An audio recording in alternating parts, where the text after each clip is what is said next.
मुंबई किनारपट्टीजवळ तेलवाहू जहाजावरील मुख्य अधिकाऱ्याचा दुर्दैवी मृत्यू झालाय।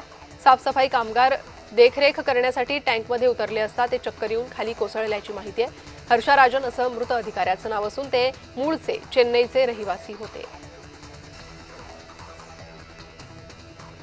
विषारी दारू मृत्यू प्रकरणातील मुख्य आरोपींपैकी असलेल्या कुटुंबियांच्या घरावर पालिकेनं कारवाई केली आहे। वीरका कुटुंबीय याच घरातून अवैधरित्या दारू विक्री करत होतं। या कारवाईची दृश्य समोर आली आहेत। सचिन घायवळला राजस्थानमधून अटक करण्यात आली आहे। तिथे तो एकटा राहत असल्याची माहिती पुण्याचे गुन्हे शाखा उपायुक्त गोवर हसन यांनी दिली आहे। मुंबईतील काळा घोडा या ऐतिहासिक ठिकाणच्या रस्त्यावर संगीत, चित्रकला यांसारख्या कलाकारांना जोपासता येणार आहेत। या रस्त्याचा टप्पा 1 हा पूर्ण झाल्याची माहिती नगरसेवक मकरंद नार्वेकर यांनी दिली आहे। मुंबईत वडाळा कारबा मिठागार येथे ठाकरे गटाच्या नगरसेविका श्रद्धा जाधव यांनी पाहणी केली। यावेळी मिठागार जवळच्या नाल्यामध्ये मोठ्या प्रमाणावर अस्वच्छता आढळली। स्थानिकांनी या अस्वच्छतेवरून नाराजी व्यक्त केली।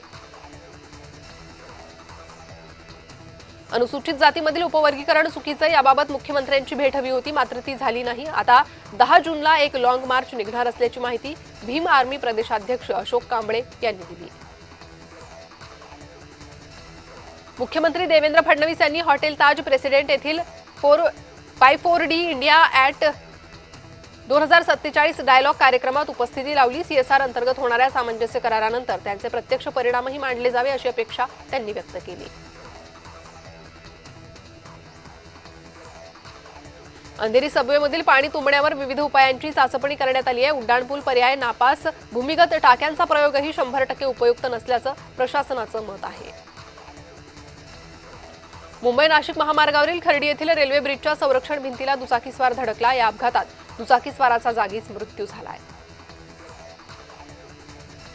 विक्रोळीच्या टागोर नगर स्मशानभूमीतील कर्मचाऱ्यांसाठी प्रशासनानं बांधलेली 4 मजली स्टाफ क्वार्टर्स इमारत गेली 3 वर्ष रिकामी आहे। आता या ठिकाणी गर्दुल्ल्यांचा अड्डा बनल्याचा आरोप स्थानिक समाजसेवक गणेश रोकडे यांनी केला आहे। वर्सोवा परिसरातील जयप्रकाश रोडवरील वाहतूक कोंडीला कारणीभूत ठरणाऱ्या अनधिकृत फेरीवाल्यांवर DN नगर वाहतूक विभागानं कारवाई केली। या कारवाईनंतर जयप्रकाश रोडवरील वाहतूक सुरळीत झाली।